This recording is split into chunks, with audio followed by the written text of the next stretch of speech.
மாஸான பிரிஞ்சால் mash அதாங்க கத்திரிக்காய் கடையில் எப்படி பண்ணுறதுன்னு பார்க்கலாம். வெரைட்டியாக எனக்கு சமைச்சு சாப்பிட டைம் இல்லை, ஆனால் எனக்கு சிம்பிளாக எனக்கு சமைச்சு சாப்பிடணும், அதுவும் நல்ல டேஸ்ட்டாகவும் இருக்கணும் அப்படின்னு நினச்சிங்க அப்படின்னா இந்த கத்திரிக்காய் கடையில் செஞ்சு செம்மையாக மாஸ் பண்ணுங்கள். அதை எப்படி செய்கிறதுன்னு பார்க்கலாம். கத்திரிக்காவை நான் வந்து க்யூப் சைஸில் நறுக்கி ஒரு குக்கரில் எடுத்துக்கிட்டேன்.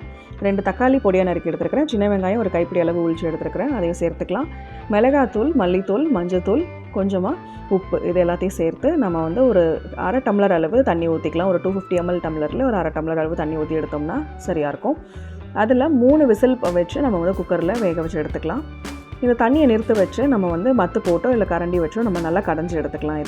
இதுக்கு ஒரு தாளிப்பு கொடுத்துருவோம். இப்போ எண்ணெய் 2 டேபிள் ஸ்பூன் ஊற்றி கடுகு, ஜீரகம், கொஞ்சமாக கருவேப்பிலை இது எல்லாத்தையும் சேர்த்து நல்லா பொரிச்சிட்டு அந்த கத்திரிக்காய் கடையில் ஜஸ்ட் ஒரு கொதி விட்டு அந்த தாளிப்பை கொட்டி இறக்கணும் அப்படின்னா ரொம்ப அருமையான சுட சுட ரொம்ப சூப்பரான நமக்கு கத்திரிக்காய் கடையில் வந்து ரெடி ஆகிடும். இது சுட சுட சாதத்தோடு பிசைஞ்சு சாப்பிட அவ்வளோ அருமையாகவும் சுவையாகவும் இருக்கும். இது வந்து ஒரு must try south Indian classic recipe. Try பண்ணி பாருங்கள்.